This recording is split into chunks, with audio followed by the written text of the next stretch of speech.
Picture this. There's a guy sitting quietly on the corner of a coffee shop. Not scrolling, not swiping, not snapping selfies. Just there. Calm. Present. Around him, chaos disguised as normalcy. A group of friends bursting into laughter, more at their phones than each other. A couple posing for the 5th selfie in 5 minutes. Another guy furiously swiping left and right on a dating app like he's trying to unlock the secrets of the universe. Notifications ding, filters flash, conversations superficial, loud, empty. But that one guy in the corner, he's got earbuds in, not listening to music, not zoning out. He's tuned in to an audiobook on Stoic philosophy, Marcus Aurelius maybe, or Nietzsche. He's not escaping reality, he's diving deeper into it. Now here's the thing, he's not lonely, he's not awkward, he's not a misfit, he's not seeking attention, he's not posting, performing, or pretending. And that, right there, makes him the most dangerous person in that room. Let me explain. There's something quietly revolutionary about a person who's at peace in their own company. Someone who doesn't crave the validation of strangers, who doesn't rely on digital applause to feel real, who's comfortable in silence, comfortable in their own mind. Society doesn't know what to do with someone like that. We've been trained to think of that person as weird, maybe antisocial, maybe introverted in a bad way. But deep down, there's something else going on, something far more unsettling. See, a person who doesn't need you can't be controlled by you, and that breaks the system. Let's peel this back. We live in a world built around one core assumption: you're not enough on your own. You need more friends, you need a soulmate, you need followers, you need a tribe, a network, a community. You need to put yourself out there, connect, engage, post more, share more, be more visible, be more liked. Every app, every brand, every product is screaming the same message at you. You are not complete until others validate you. Now pause. What happens when someone walks away from all that noise? What happens when someone says, "Actually, I'm good. I like being with myself. I don't need your likes. I don't need your approval. I don't need the spotlight"? That person becomes dangerous because they're no longer buying what the world is selling, and society doesn't know what to do with people it can't sell to. Let me tell you what I've realized. Society doesn't fear the person who's alone because they can't make friends. Society fears the person who's alone because they don't need to make friends. Because that kind of person, that's someone who can think for themselves, who's harder to manipulate, who's not afraid to ask hard questions, who's not dependent on groupthink to make decisions. And the world we live in, it runs on people not thinking too hard. Now let's talk about two men who understood this long before social media ever existed. One was a Roman emperor, the other a German philosopher, Marcus Aurelius and Friedrich Nietzsche. Marcus Aurelius, most powerful man in the ancient world, spent his nights writing to himself. Not speeches, not proclamations, just private journal entries, quiet questions, deep reflections. "All cruelty springs from weakness," he wrote. Think about that. A man with legions at his command, wealth beyond measure, and yet he chose introspection over indulgence, solitude over spectacle. He practiced what he called the discipline of desire, asking himself daily, what did I want today that I didn't actually need? What fear controlled me that was outside of my power? Where did I seek approval that cost me part of myself? He wasn't just journaling, he was training, strengthening the one muscle most people never touch, the mind. Nietzsche went even further. He saw the tribe, our desperate need to belong, as the biggest threat to the individual. The individual, he wrote, has always had to struggle not to be overwhelmed by the tribe. Nietzsche wasn't trying to be edgy, he was being brutally honest. Most people don't choose their values, they inherit them. Their morals, downloaded from culture. Their identity, a collage of social media trends and family expectations. But the one who walks away, who turns down the volume of the world and listens inward, they begin to ask the questions others avoid. Why do I believe what I believe? Who benefits from me believing this? What would I believe if I were free to start from scratch? And once you start asking questions like that, you stop being predictable. You stop being marketable. You stop being manipulatable. You become something else entirely. You become dangerous. Now let's get real about what actually goes on inside the mind of someone who chooses solitude, not out of bitterness, but out of strength. First, they've broken the addiction to approval. They're not chasing likes, not editing their lives for followers. They've found something more stable than dopamine. It's called self-respect, and it doesn't require an audience. Second, they've learned to sit with discomfort. Most people can't go 5 minutes without grabbing their phone. Why? Because silence is a mirror, and most people hate their reflection. But the dangerous loner? They've sat through the 3 a.m. conversations with themselves. They've met their demons. They've named their insecurities. They've faced their regrets and kept going. Third, and this is the big one, they can't be manipulated. When you don't need approval, you're immune to rejection. You're not scared of being disliked. You're not driven by FOMO. You're driven by something far deeper, something no one else can touch. This is what makes solitude so powerful, because it doesn't make you weaker. It makes you immune. And it's why people who spend time alone with their thoughts, truly alone, often come back sharper, clearer, and stronger. Because when you strip away the noise, what's left is you, the real you, the person you've been distracting yourself from. Let's talk more about that word, immunity. When most people hear dangerous, they think of aggression, rebellion, or threats. But what if the most dangerous person in the room is the one who simply can't be swayed? Someone who can't be bribed with attention, can't be shaken by criticism, can't be lured by shallow praise. That's the kind of person society doesn't know how to handle. And that's the kind of person Marcus Aurelius was training himself to become. Every evening, he didn't just write notes, he dissected his soul. He practiced the ancient Stoic habit of reviewing his day, not to perform better in public, but to sharpen his integrity in private. He'd ask, where did I act out of fear instead of reason?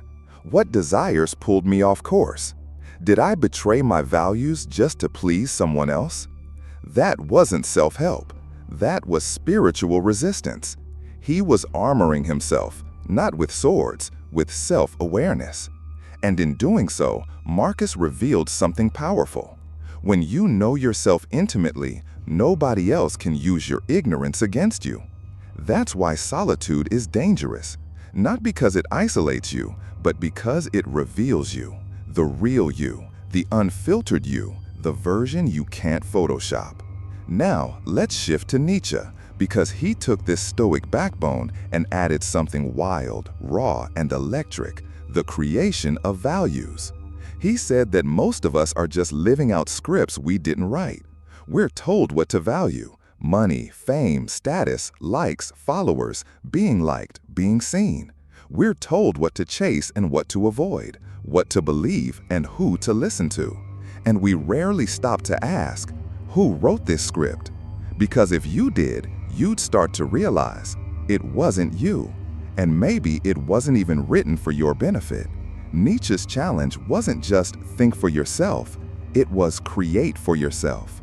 Forge your own moral code, not one handed down by a broken culture, but one crafted through deep reflection and lived experience. Now, let's get practical. What actually happens when someone starts down this path? What are the psychological shifts that take place when you embrace solitude instead of running from it? Let me give you 4 core transformations, 4 pillars, if you will, of what I call dangerous solitude. Pillar 1, radical self-honesty. Most people lie to themselves, not because they're malicious, but because facing the truth hurts. But the dangerous loner? They rip the Band-Aid off. They'd rather face a painful truth than live a comfortable lie. They question their own motives, their own desires, their own excuses. And because they've seen through their own illusions, they can see through yours too. That's why they're dangerous, because they're hard to deceive. They've already confronted the lies inside their own head. Pillar 2, value independence. This is where Nietzsche really kicks in. Dangerous people don't borrow their morality from their parents, their friends, or their culture. They craft it. They chisel it into existence. They don't follow trends, they follow principles. And here's the crazy part. They're often more ethical than the average person. But it's not a borrowed ethics, it's a chosen one. Which means you can't guilt them, you can't shame them into obedience. They're not afraid of being misunderstood. They don't care if their truth makes you uncomfortable. Pillar 3, emotional self-sufficiency. This one's huge. Most people live on emotional credit, constantly borrowing validation from others just to feel okay. But the person who's learned to regulate their own emotions, who's found inner peace without needing to be liked, becomes immune to manipulation. You can't weaponize rejection against them. You can't dangle approval like a carrot. They don't chase attention, and they don't collapse when it's taken away. They walk through the storm the same way they walk through the sun, calm. Pillar 4, intellectual courage. Let's be honest, thinking is scary. Thinking means questioning. It means confronting cognitive dissonance. It means realizing you might be wrong. Most people avoid that discomfort like the plague. But the dangerous loner, they embrace it. They ask the questions that unsettle. They follow the logic even when it leads somewhere unpopular. They refuse to repeat dogma just to stay safe. They'd rather be right and alone than praised and blind. And here's the beautiful irony. The deeper you go into solitude, the stronger your relationships become. Why? Because you stop needing people, and that's exactly what makes you better at connecting with them. You stop using people as emotional crutches. You stop pretending. You stop performing. You start showing up from a place of wholeness, not hunger. And the result? Your friendships become richer. Your love becomes cleaner. Your presence becomes more magnetic. Not because you're trying to attract people, but because there's something deeply attractive about someone who doesn't need attention to exist. Now, I know what you might be thinking. This all sounds good, but doesn't that get lonely? Great question. And here's the distinction most people miss. Loneliness is not the same as solitude. Let me say that again. Loneliness is not the same as solitude. Loneliness is a feeling of lack, a craving, a void. Solitude is fullness, wholeness, a state of peace. One is a hunger, the other is a feast. And the world has confused the two on purpose, because if you believe that being alone means being sad, then you'll do anything to stay connected. You'll scroll more, buy more, share more, seek more. But when you learn to enjoy your own company, when silence becomes a sanctuary instead of a sentence, you become unshakable.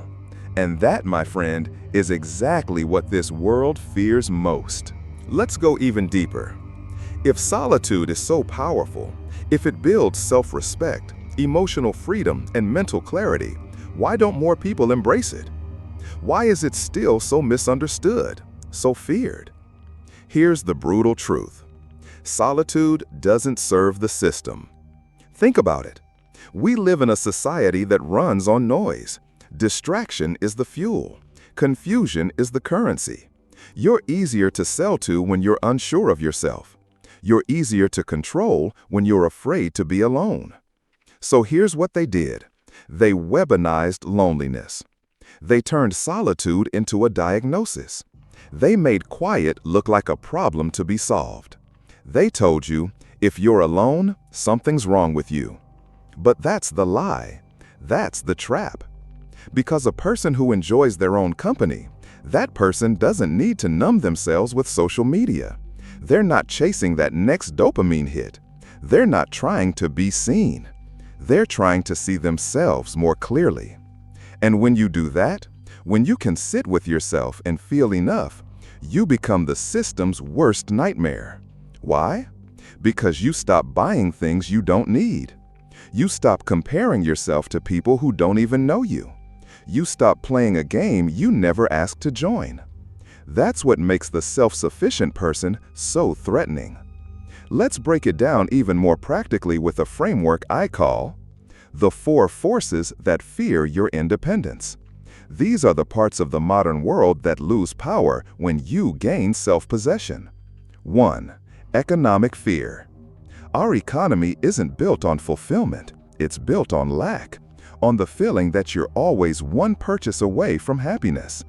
The skincare, the outfit, the vacation, the lifestyle.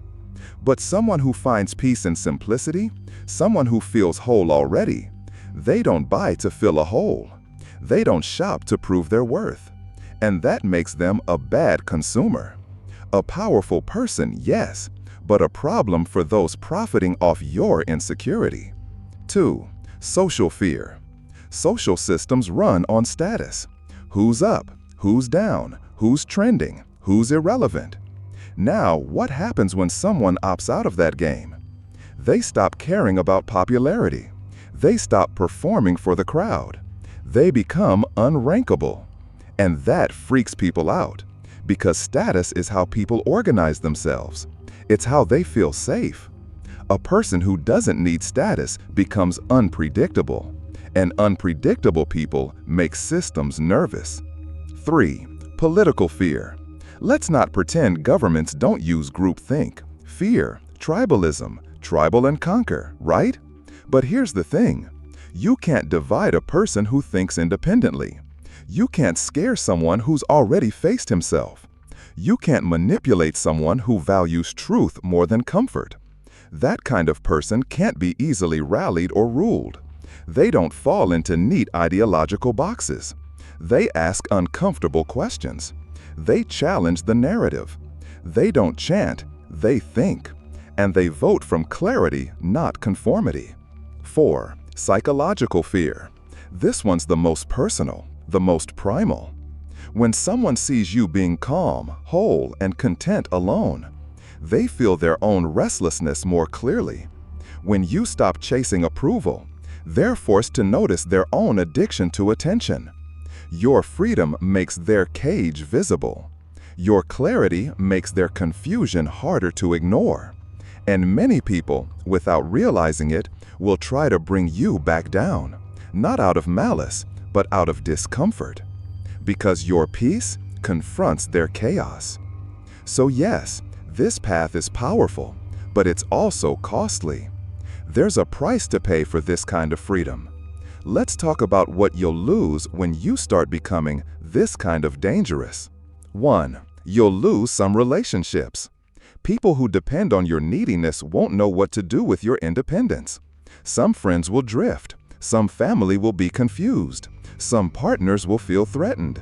Because when you grow beyond dependency, you force everyone around you to confront their own emotional entanglements. And not everyone is ready for that. 2. You'll be misunderstood. They'll call you antisocial, or cold, or arrogant. They won't understand that you're not avoiding people. You're choosing depth over noise, meaning over maintenance, connection over conformity. 3. You'll feel isolated, sometimes. Solitude is not always pleasant. There will be moments, especially in the beginning, when you feel like you're on an island, when the silence feels heavier than you expected. But with time, that silence becomes sacred. Not a prison, a cathedral. Because isolation is not the same as loneliness. One is external, the other is internal. And when you know how to be with yourself, even the external isolation can feel like home. 4. You'll feel pressure to conform.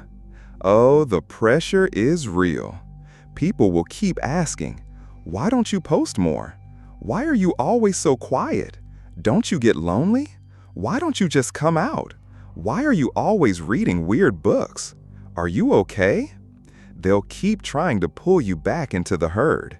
But every time you say no, every time you resist, you're strengthening your own spine.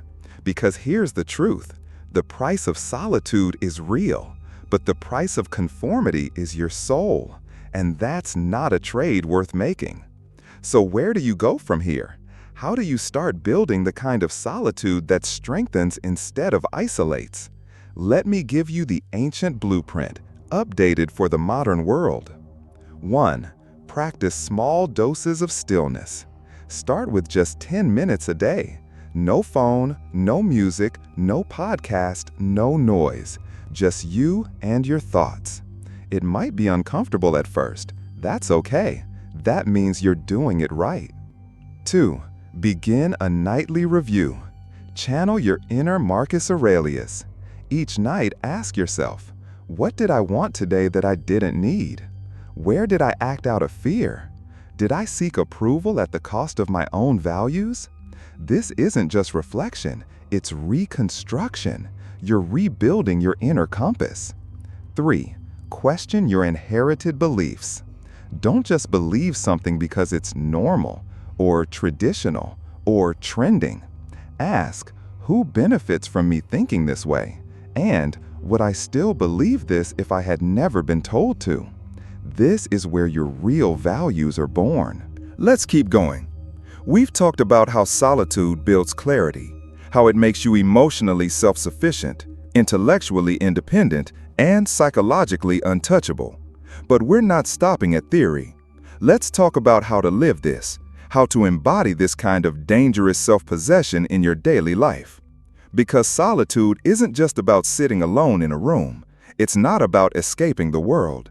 It's about showing up differently in the world. 4. Build a rich inner life. You need something to return to when you're not being entertained, distracted, or validated. That's where a rich inner life comes in. Find things you genuinely enjoy doing alone. It could be reading, walking, writing, building something with your hands, learning a skill, or meditating. Whatever it is, make sure it's something that feeds your mind and your spirit, not your ego.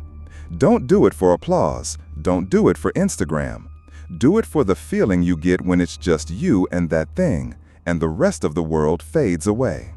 5. Stop seeking validation. This one's not easy, but it's everything. Validation is a drug. Likes, comments, compliments, they hit fast and fade faster. And just like any drug, the more you get, the more you need. But when you learn to generate self-respect internally, when you can look in the mirror and know who you are without needing anyone else to clap, that's real power. It's not that validation becomes bad, it just becomes irrelevant. Nice if it comes, but you're not chasing it. You're not living for the reaction anymore. You're living for the truth. 6. Make silence your teacher. Silence isn't empty, it's full of answers. When you cut the noise, you begin to hear the questions that actually matter. Am I living the life I want or the life I was told to want? What am I avoiding by staying constantly busy? What part of me have I silenced to fit in? These aren't comfortable questions, but they're the ones that change your life. If you sit with them long enough, they'll take you places no trend or algorithm ever will. 7. Redefine relationships. Here's the paradox. When you no longer need people to complete you, you actually become better at connecting with them. You don't show up with hidden expectations. You don't pressure people to fix what you won't face. You stop trying to give and start trying to give. Friendships become more honest. Love becomes more free. Work becomes more aligned. Because when your worth isn't up for negotiation, everything changes. You're not using relationships to escape yourself anymore. You're bringing your full self into them. 8. Protect your attention. Your attention is your most valuable resource. More than money, more than time. And there's a war being fought for it every single day. If you don't learn to protect your attention, you'll live someone else's story. So get intentional. Set boundaries with social media. Limit mindless scrolling. Create space in your day that's just for you. Not to perform, not to respond, just to be. Solitude without intention is just absence. But solitude with intention, that's transformation. And now we reach the most powerful paradox of all. The person who doesn't need others becomes the most magnetic to others. Because confidence without neediness is rare. Peace without performance is rare. Depth without drama is rare. And rare things are valuable. When you become someone who is grounded, clear, and emotionally whole, you become a mirror for others. You remind people of what's possible. You give them permission to exhale. You awaken something in them that's been buried by years of noise and expectations. But here's the catch. You're not doing it for them. You're not living to impress anyone. That magnetism, it's a byproduct, not the goal. You're not interested in being interesting. You're interested in being real. And realness, that's irresistible. Let's be real for a moment though. This path, this way of living, it's not always easy. There will be days when solitude feels like exile. There will be moments when being misunderstood stings more than you expected. There will be times when you look around and wonder if you've made a mistake by stepping off the well-lit path. That's normal. But I promise you, the longer you walk this road, the more you'll realize it leads somewhere no crowded path ever could. Because while everyone else is sprinting toward applause, you're learning to clap for yourself. While others are terrified of silence, you're learning to find peace in it. While others are performing for attention, you're practicing presence. And that, my friend, makes you rare. It makes you powerful. It makes you dangerous. Let me leave you with this final challenge before we move into the conclusion. Think about this one simple question. What belief are you holding that you never consciously chose? Really think about it. It could be about relationships, about money, about success, about your worth, about your identity. Find one, then trace it. Where did it come from? Who gave it to you? And what would happen if you let it go? This is where dangerous living begins, not by rejecting society for the sake of rebellion, but by reclaiming your freedom of thought, not by isolating yourself to escape pain, but by choosing solitude to grow truth, and not by becoming cold or distant, but by becoming so whole that your warmth isn't a request, it's a gift. Let's land this plane. We've spent the last few minutes talking about the quiet strength of solitude, the depth that comes from sitting with yourself, the power that's born when you no longer chase approval, attention, or applause. Now, I want to issue a real challenge, one that might just shift the way you live from this moment on. Because here's the thing, you don't become dangerous by accident. You become dangerous by design. It's a choice to stop outsourcing your self-worth, a choice to stop living someone else's idea of success, a choice to stop escaping your own mind and start exploring it. And when you do that, you enter rare territory. You begin to live from a place that's centered, clear, and real. So let's talk about what it actually means to live that way, to be what I call a modern Stoic in a distracted world. The modern Stoic, a blueprint for living grounded in solitude, armed with ancient wisdom and completely untouchable by superficial noise. 1. You live intentionally. Nothing is random anymore. Not your time, not your focus, not your values. You wake up and ask, what kind of person do I want to be today? And you shape your actions around the answer. You don't move just to move. You don't chase just to chase. You move with purpose. You chase what matters. 2. You think critically. You don't accept things at face value, not ideas, not people, not trends. You read, you reflect, you pause. When everyone is screaming, you stay silent and observe. When everyone's reacting, you respond. When everyone's copying, you create. You live by your own compass, not the compass handed to you by algorithms or peer pressure. 3. You feel deeply, but don't attach needlessly. You love, you connect, you care, but you don't cling. You don't turn other people into crutches. You don't seek your identity in their approval. You don't collapse when they leave. You understand the Stoic truth. Nothing external is promised, so you learn to make peace within. And when someone enters your life, you love them freely, not desperately. Because you know you were whole before they came, and you'll be whole if they go. 4. You embrace discomfort. While others numb out, scrolling, binging, distracting, you lean in. You sit with hard thoughts. You wrestle with hard questions. You choose growth over comfort. Because you know that nothing worth having comes without discomfort, including freedom. And solitude, that's your training ground. It's where you develop emotional calluses, not to become cold, but to become resilient. 5. You're unshakable in a shaky world. Here's what this all leads to. You become still when the world is spinning. You become grounded when others are swayed. You become dangerous, not because you harm, but because you cannot be harmed emotionally.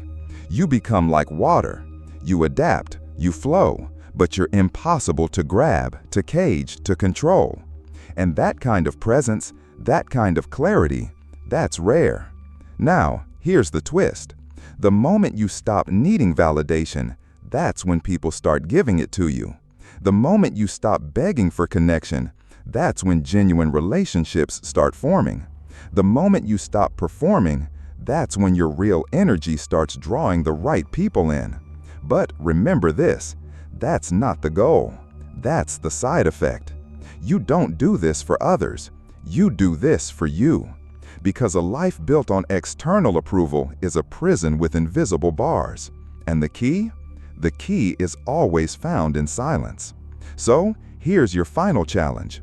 Right now, after this video, spend 10 minutes with yourself. No phone, no noise, just you. Let the discomfort in. Let the thoughts rise. Let the silence speak. Ask yourself, what am I pretending not to know? What have I been chasing that I don't even want? What would I believe if I wasn't afraid of being judged? You may not like the answers at first, but those answers, they're where your freedom begins. And if you can sit with those answers, not run from them, not edit them, just sit with them, you're already halfway to becoming the most grounded person in the room. The call to dangerous living. Let me say this clearly and with love. The world doesn't need more influencers. It doesn't need more followers. It doesn't need more people chasing trends or begging for attention. It needs people who are solid, still, deep. People who can sit alone and not flinch. People who can be silent and not feel invisible.